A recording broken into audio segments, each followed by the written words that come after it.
Welcome, ChampCar racers, to your driver's meeting for the AMP race. And I've got my notes over here so I get this all right every time. Welcome to your TireRack.com Champ Car Endurance Series. That hits the top page here where it says Introduce Tire Rack. As usual, we want to thank all of our sponsors, including Willwood, Frozen Rotors, Racing Radios, Lifeline Fire Suppression Equipment, and of course, RBA Graphics and Wraps. Our Sportsmanship Award is brought to you by the Chandler School and our class sponsors, Krispy Kreme, MoneyShiftRacing.com, and a huge thank you to Discovery Parts, who are going to be sponsoring the practice day on Friday. More about that later as we move through the video. So, as always, a huge thank you to our sponsors. All right, so moving on to probably the most important, or at least the most talked about topic. It's still the year of the COVID. Every place we go has got different regulations regarding what you can and cannot do. Pretty simply stated, for AMP, masks are optional. You can wear them, you cannot wear them, whatever your choice are. Please be respectful of your fellow racers. They do still encourage social distancing. To that end, we're going to continue with what we've been doing a few of the other races, namely avoiding large groups, large events that require people to gather in large groups. So specifically, your driver's meeting, this is your driver's meeting. There will not be an in-person driver's meeting at the event. There will be no award ceremony at the end of the event either. We will be handing out the prizes and the trophies to the winners at the conclusion of impound. There will be no in-person award ceremony. Also, another big thing, usually we have what we call a new driver school or novice school, basically a new to champ car school. That's also canceled. That's usually held Friday. We have a separate video online. It's a recorded new driver meeting. It's a little bit longer, a little bit more detailed, covers flags, pits in more details, that kind of stuff. If you are new to Champ Car, you've never raced with us before, or you've never raced wheel to wheel before, we'd like you to go and watch that video. Link to it is in the email, the final information email that you probably got to this video from. If you can't find it there, it's also pinned on our forum site under the races. Go to the races tab. It's one of the top forum threads there. It's got a link to the video, a little more information. If you have a new driver on your team, or it's just been a long time since you raced with Champ Car and you'd like a little bit more in-depth refresher on our rules and regulations, please take some time to watch that video. I usually encourage the teams to watch it as a group. That way everybody understands what everybody else is rolling. So, okay, moving on from there. Again, masks, social distancing. Everybody knows the drill by now. It's 2020. Everybody knows the deal. So enough said there. Waivers. In the email that this video came in your final information email, there should be a link to the waivers for the AMP race. Please print them out, sign them, bring them with you when you come to the event. Makes the gate process go a lot easier. There should be 4. There's usually 2 for the track and 2 for Champ Car. So print those out, sign them. Everybody in the vehicle must sign the waivers. Drop them off at the guard check when you come in. You should be good to go. Times for the events are in the supplemental rules. I won't belabor you here with them, but there's also a link to that in the final information email, and it's available on our website. Please check the supplemental rules for times for the Friday load-in day and then the race on Saturday and Sunday. There's also a link in there for the practice session on Friday, brought to you by Discovery Parts. It is $275, I think. I probably should have written that down in the notes. I think it's $275 per car, all day, unlimited drivers. You got to sign up in advance. Obviously, they'll be happy to sign you up on Friday, but it'd go a lot smoother if you were signed up in advance. When you get to the track on Friday, go to the Discovery Park store. They're in the end of the garage building. Check in with them. You'll get your wristbands, documentation, whatever else you need, and you'll get out on track. So moving on to the race itself. We are green each day at 8:30. That means green on the track, ready to go. We want drivers in the cars in their pit stalls, buckled in, ready to go by 8:10. So we can start positioning cars on pit lane and roll you guys out. Your pit assignments are also linked in the final information email. You can get them there. We will use Jimmy's really high-tech, complicated cell phone where he will randomly select a pit stall. That car and that pit stall will go down pit lane first. We'll go in order up. So if, say, for example, 15 is the pit stall, we'll go 16, 17, 18, all the way up, then down to 1, up to 14. The next day, we'll switch the order. We'll go from 14, we'll go down to 1, start at the other end, come down, 15 will be the last one out. Sounds complicated, but we do it all the time. It's pretty easy. We'll have staff on pit lane to give you guys directions. But That information will also be given to you Saturday morning as we roll out. We'll tell Lucky Pit Stall who's going to be the first ones out.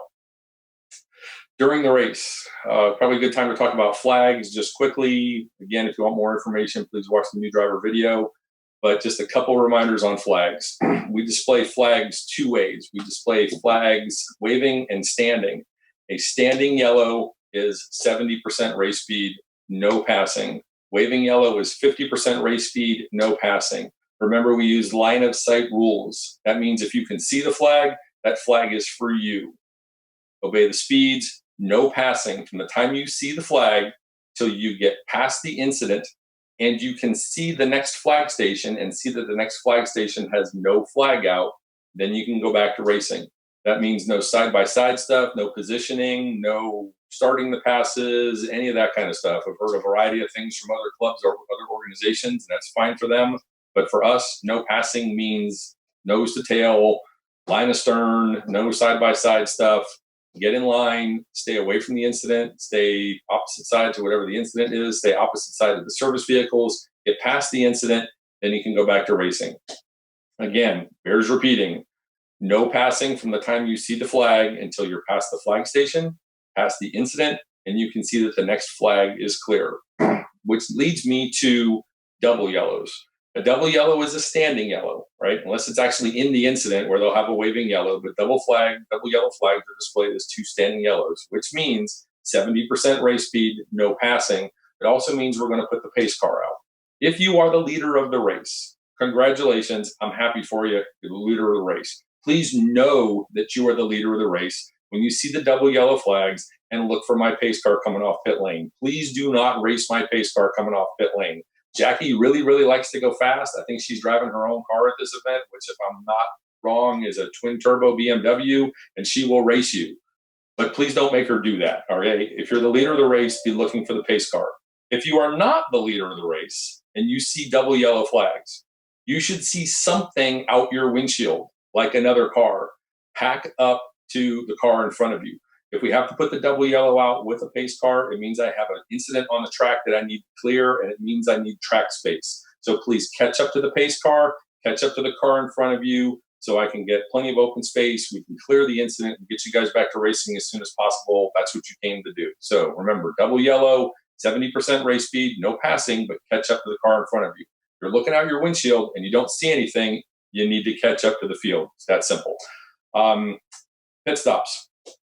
Again, I'm not going to go into a lot of detail on this stuff. If you want more information, it is on the new driver meeting. When you come to pit lane, you stop at pit in, right? Pause for a minute, let that sink in. Everybody stops at pit in.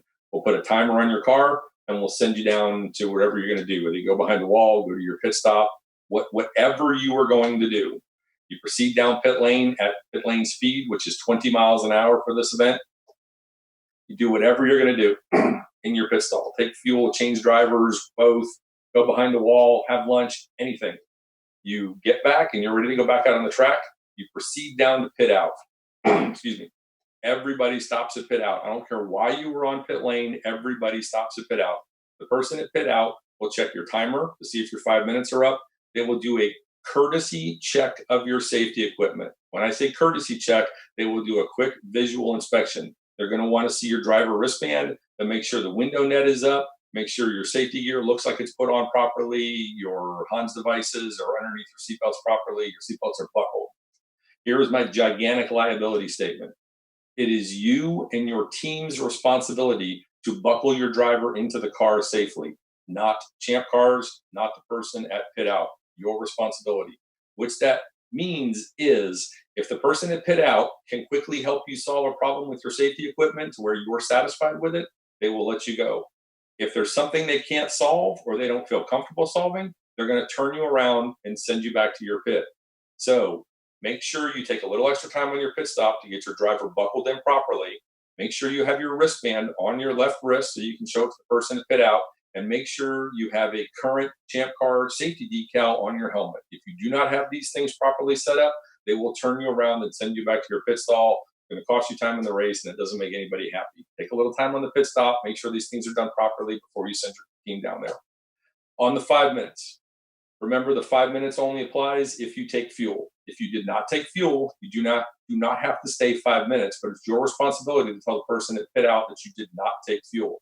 9 times out of 10, as your car is heading down pit lane, our people are already going to be on the radio telling the person at pit out that car XYZ is hitting your way with fuel and a driver change. So they're going to know probably, but remember, if you didn't take fuel, just tell them no fuel. You still have to stop, and you still have to get your wristband checked, and you still have to get your safety equipment looked at, but you do not have to spend 5 minutes.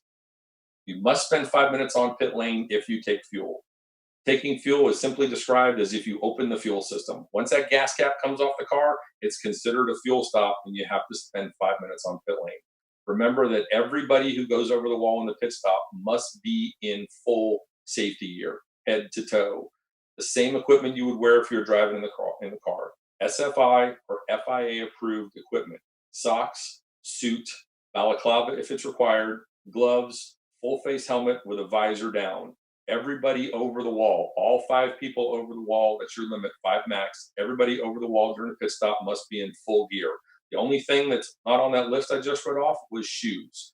You must wear closed-toed shoes, but we will let you wear regular street shoes when you're going over the wall for a pit stop.